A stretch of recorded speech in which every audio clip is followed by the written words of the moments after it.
Chaque semaine, votre émission ludique et sympathique, c'est le pourquoi du comment, bien sûr, et c'est parti. Dans ce nouveau numéro, je vous propose de découvrir l'origine d'une formule bien connue, œil pour œil, dent pour dent, ce qu'on appelle aussi la loi du talion. Alors, c'est vrai que quand on utilise cette locution aujourd'hui, on qualifie un esprit de vengeance froide et violente. On laisse même penser qu'il s'agirait d'une loi qui autorise la vengeance, qui la justifie. Une idée qui est d'ailleurs renforcée par l'image un peu brutale d'un œil qu'on arrache ou d'une dent qu'on déchausse pour se faire justice. Pas très ragoûtant effectivement, d'autant plus que cette interprétation est erronée.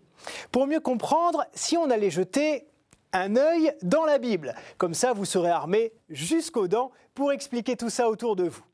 Dans les écrits saints, il y a évidemment des histoires de vengeance. Non pas qu'ils les banalisent ou qu'ils les cautionnent, pas du tout. C'est juste que la Bible reflète la réalité de l'homme, avec un grand H.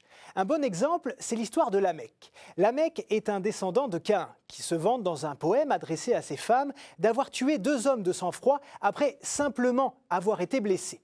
La Bible relate donc cette violence et on se rend compte surtout qu'elle veut la juguler. Mais en fait, elle n'est pas la première à vouloir éviter cette sauvagerie. Pour trouver les premières traces de la loi du talion, il faut revenir à l'application du code d'Hammurabi, le roi de Babylone, entre 1792 et 1750 avant Jésus-Christ. Pour éviter les excès de vengeance, il instaure un code qui empêche de punir quelqu'un au-delà de son crime. C'est d'ailleurs le moment de vous dire que talion vient du latin talis, qui signifie tel ou pareil. Il y a donc dans ce terme la notion d'équité totale dans la peine infligée.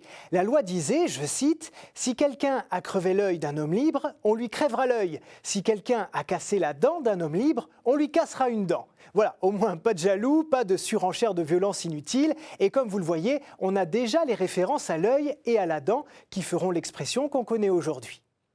Remarquons que le roi Hammurabi veut endiguer la vengeance pour éviter que son royaume soit rapidement à feu et à sang à cause de vendetta et de contre-vendetta. Eh bien, dans la Bible aussi, on retrouve cette idée-là. Mais on y apprend que la vengeance doit être arrêtée parce qu'elle déplaît à Dieu. En fait, elle s'oppose à sa nature, qui est miséricorde, et à son projet pour l'homme. Mais le Créateur n'est pas dupe, il connaît l'être humain et ses travers, du coup il décide de faire preuve de pédagogie et de prendre le temps de l'éducation à la non-violence.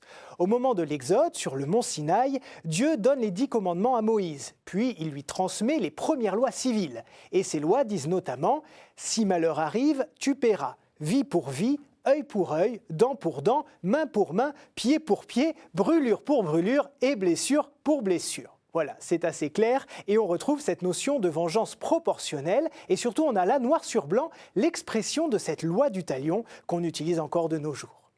Plus tard, dans le Nouveau Testament, Jésus révèle la suite du chemin vers le bonheur pour l'homme. Voici ce qu'il dit dans l'Évangile selon saint Matthieu. « Vous avez appris qu'il a été dit « œil pour œil et dent pour dent ».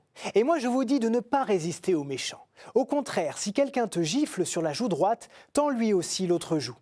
Voilà, au final, Dieu a révélé toute sa loi, il a commencé par suggérer une limitation de la vengeance et avec Jésus, il montre que c'est bien la non-violence qui grandit l'âme et l'homme. En gros, le pardon, c'est bien mieux que le talion. Quoi qu'il en soit, voilà l'origine de l'expression « œil pour œil, dent pour dent ». Et vous avez bien compris le contresens moderne. Alors que tout le monde pense à un droit de vengeance, c'est en fait une limitation de la vengeance. Il y a une vraie notion de pondération et de mesure dans l'ADN de cette formule. Voilà, c'est fini pour aujourd'hui. Belle semaine à tous et à bientôt pour de nouvelles aventures. Ciao.